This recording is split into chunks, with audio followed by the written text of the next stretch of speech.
Hello, everybody. This is Enigma Incorporated. I'm back here again to present another video to you. This one's entitled Relationships. Honesty is the best policy. And the reason why I entitled that is because a lot of people are having trouble in relationships, whether getting in a relationship or staying in a stable and happy relationship. And one of the problems that stem from that, the lack of honesty. Now, I'll just say this. During my viewing of a lot of YouTube videos, a lot of people, especially in the Red Pill community, are blaming Christianity for one of those problems, saying that the church makes simps. Well, if you do your research, actually Christianity is Red Pill. If you don't believe me, take a look at Proverbs chapter 21, verse 9. And it says, it is better to dwell in the corner of the housetop than with a brawling woman in a wide house. And Proverbs chapter 21, verse 19 says, it is better to dwell in the wilderness than with a contentious and an angry woman. That don't sound like no simp culture to me. And while we're on the subtopic of religion, I'm just going to use the three major ones as an example: Judaism, Christianity, and Islam. If you are practicing those three religions, whether you're a man or a woman, if you're devout in those religions, you're not going to have coitus before you get married anyway. So that should take a lot of those problems off the table. And if you're one of the individuals who didn't grow up with any of those three religions and you just found it later on in life, then you're going to convert to make sure you're not stepping outside of these lines. And that should eliminate a lot of your problems as well. I know you're thinking, yeah, it doesn't, but are they really doing it? And while we're still on this subtopic here, I'll just say this. For anyone else not practicing these three religions, if you're looking for a relationship, there's nothing that says that you can't have coitus before you marry or have to get married to begin with. It ain't nothing that says that. So my thing is this: if people have such a problem with religion in general, just not the three main religions that I mentioned, if you have such a problem with it, you don't even have to follow it. It's your choice, especially if you live in the United States. You don't have to follow any sort of religion. As the Constitution says, life, liberty, and the pursuit of happiness. If none of that makes you happy, you don't have to follow it. So I said that to say this: why would an individual pick and choose certain pieces of different religions or philosophies that are spiritual and sprinkle it into their everyday life, but not commit to the whole? That's an easy answer right there. It's because they know if they commit to the whole philosophy, not just certain excerpts in it. And what I mean by that, jump into it wholly, then they're going to be riddled with guilt if they're not following it. And hence, this is why a lot of women are having difficulty. You claim to be a Christian, and this is why you're having a lot of guilt, and you're looking for somebody to blame so you can ease your consciousness. Ain't nobody to blame with you. If you didn't, like I said before, if you haven't happened to turn your life over to God or whatever you worship to until you found it later on in your life, then you got to cut yourself off from the things that particular philosophy say you're not supposed to be engaging in. And this is why people are looking for somebody to blame, because it just makes them feel better. And this is why they pick and choose certain things, because they know the world is amoral, which means the world pick and choose what it want to follow. And a lot of women want the polypure heart image, but they don't want everything that comes with being a polypure heart. And if you haven't heard that term before, well, a Polly Pureheart is a conservative woman who does not engage in any activities that a woman should not be engaging in. And quick examples of that are premarital sex, coitus, conducting yourself in a way that's not ladylike, wearing revealing clothing, particularly, participating in activities that are also not ladylike, as in consumption of alcohol and smoking. In some cultures, that also means getting tattoos, wearing certain hairstyles, and acting a certain way in public. But they subconsciously know a certain caliber of man would want nothing to do with them if they don't have somewhat of this image. Now, it is 2021, so that image has become dimmed, which means most men already know that probably 99% of the women have already had premarital sex. So unless you're talking about maybe royalty or someone that's really high up on the social scale, and that's one of the conditions for a marriage, or individuals who live in other countries, we already know as men we're not going to find that. That's very rare if you marry a woman and she is a actual virgin. That's become dim over the years. You're not actually going to find that. It's going to be very rare. But the thing is, they're trying to get close to it. They're trying to get as close to it as possible, because they know if they are perceiving a certain image, that only a certain caliber of man is going to want to deal with them. But for some young ladies, that doesn't matter, because they're looking for a certain caliber of man to begin with.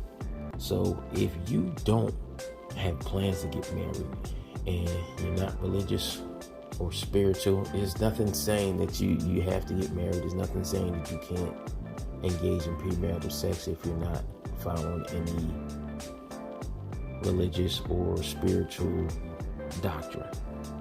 But they want to choose the parts that they want to follow without committing to the whole. And this is why they want men to engage in marriage and then not have any other sexual partners after the ceremony of marriage, is because they want what benefits them, point blank. And you'd be surprised what people would accept. My thing is this, it's like, look, if you just come out the gate and it's like, look, I like you as an individual, then put all your cards down on the table. I'm talking about men as well as women. Put all your cards down on the table and tell that person exactly what you want. And if you're not adult enough to have that conversation, to tell that individual what you want, then you shouldn't be engaging in relationships.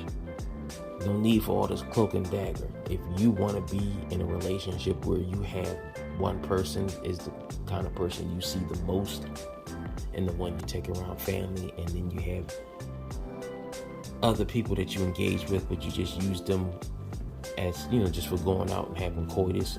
And when I say this, I'm talking about men as well as women. If you want to do that, why don't you tell it from the get-go? And a lot of you won't do that because a lot of individuals won't have anything to do with you if you present that type of offer to the table. That's just what it is. But hey, if you'd be surprised who might accept it. And the thing is, I'll give you this bit of advice. If somebody accepts it and then they go back on it, then you immediately cut ties with that person, because that's just going to bring unnecessary drama into your life. And you don't want that. Just be honest. Just be honest. Put all your cards down on the table. Like, hey, like I said before, honesty is the best policy. And I know what you're saying, but they're not honest. No. Point is, look, everybody wants the same thing. And you can say you don't. Everybody wants someone who's willing to put up with their negative aspects while loving them as the whole. They want that. But the thing is, they don't. necessarily always like the package it comes in, because as you already know, women have their list and men, we're visual individuals. We like what we like. So why can't we be honest? Why can't we be honest as far as men is concerned? We can't be fully honest, but you should be honest. But a lot of men say we can't be honest because if we say, oh, we only want to deal with a certain type of woman, then society, or the women who don't, not society, but the women who don't meet that criteria, that physical criteria, will say, well, that's not fair. You're not giving women like me a chance. But he's just being honest, especially if he has everything that particular woman would want, and he's willing to be like, yo, I'll take care of you, or if you want to work, whatever. But as far as just looks, I want her to look like this. Society tries to steer men away from that. Well, that's bad. You can't do that. You have multiple TV hosts, YouTubers talking about that. They even tried to indoctrinate men in that, back in that old rom-com, Shallow Hal. And for those who, I'm going to do a video on this later on. Yeah, romantic comedies are evil, man. They got underlying things that they want society to go through, and you have the young people, like the young budding teenagers who are old enough to watch this, and they're indoctrinating people to act a certain way. Not a conspiracy theory. If you look at the romantic comedies out there, they're trying to have a certain narrative, but I'll go into that video at a later date. I'm going to stay on topic here. What did they do with Shallow Hal? You had a guy who was really high earner, didn't necessarily look the best, because he wasn't like a Brad Pitt physical specimen. He was portrayed by Jack Black, just a normal guy, with not the best in shape as far as physicality is concerned, but he was a high earner. But he only wanted to date the most beautiful woman, so he gets hypnotized into thinking, people who are good people inside are also look this good on the outside. And then you see in one shot that he's hanging out with women who are not necessarily the most attractive, but he's attracted to them because they're good people. But the thing is, that's only for men. They don't do that for women. If you're a young lady, you're also indoctrinated. You're taught to get what you want. They don't have that. You have some men that try to say, well, you don't give other guys who don't have, six-pack abs and big shoulders and above 6 foot a chance. No, they don't. They don't want to hear that. It's like, you have to have this, and it's okay for the woman to have her physical criteria, but it's not okay for a man to have his physical criteria, and this is what is causing a lot of friction. The problem with that is, double standard. And also the problem with that is population. And what I say about that, there are more women in this world than there are men. And then you lower that number, there are a lot less men who are competent. I'll put it like that. Well, I'm not going to get into all the other things that a man should have. No. It's a lot less men who are competent and that will treat a woman decently. So if it's more women going off of these few men who are competent and will treat a woman decency, then the man is the prize, because he is rarer than the woman. Now, I know if any young ladies are listening to this, they will admittedly not like that, but it's just the truth. It's not me misogynistic nature, because I'm not a misogynist. I'm just pointing out facts. There are more women than there are men. That's it. I'll say it again. Honesty is the best policy. So You want a relationship that's not necessarily free of everything, but you don't want all the drama that you see on certain social media platforms and on TV. You got to be honest from the jump whether it'll hurt them or not, and whether if that individual will accept it or not, and stick to your philosophy, which means if you wouldn't accept someone that necessarily wouldn't accept your philosophy, then if they go back on it, and first they accept it and then go back on it, then you got to cut all ties. Like, sorry, you said you was okay with it, and you basically lied to me. Honesty is the best policy, which means if they come with a lie, then you have to immediately come back and say no. Sorry, but you said you could handle this, and now you lied to me, so I have to cut off all ties with you. This point in blank, simple advice right there. And all it took was just some time listening to a video. And now I know what you're saying. We were just some random YouTube guy. Yes, I am, but I didn't lie to you. Anything I said in this video, I did not lie to you. You can't blame all your relationship problems on a particular religion. You do not have to accept anyone if you don't want to. And you don't have to get married if you don't want to. Now, I know certain people of certain cultures, maybe your background is based in a certain religion. Doesn't mean you have to accept it. Now, I'm not telling you to discard that at all. I'm not. I'm absolutely not. Do what makes you happy. That's when you have to have a long talk with yourself and really meditate on it and be like, is this what I really want to do? Because if you're going to do it, you got to do it 100%. You can't have one foot in and one foot out. So either you're going to do what makes you happy or you're not. That's it.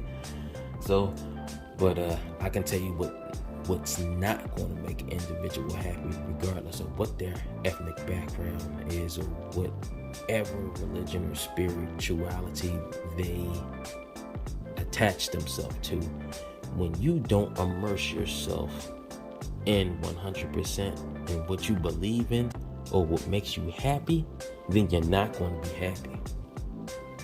I.e., you can't pick and choose certain philosophies out of different spirituality, religions, and think you're going to be happy just with that. Because you're not immersing yourself 100% in anything. You're just picking and choosing all the little things that just get your endorphins flowing, put a smile on your face, and then you're going with that.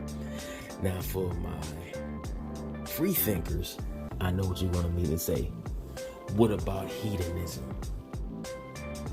Okay, what about hedonism? Well, hedonism is exactly that. Taking certain little philosophies out of each and everything that makes you happy and only sticking to that so you can be happy all the time.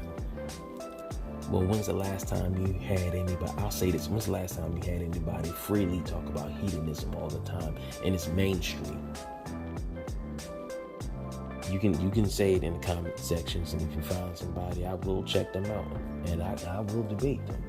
You don't, because as far as living in these United States, practicing a hedonistic philosophy is frowned upon, because the things that more so just in the United States would make a lot of people happy are kind of a little bit on the sketchy side, and people will, not the sketchy side, but they will look at it on the sketchy side because you're indulging in it all of the time. Like some of the pastimes of people think that are great for, partying, relaxing, consumption of alcohol, coitus, anything, basically that's a good time.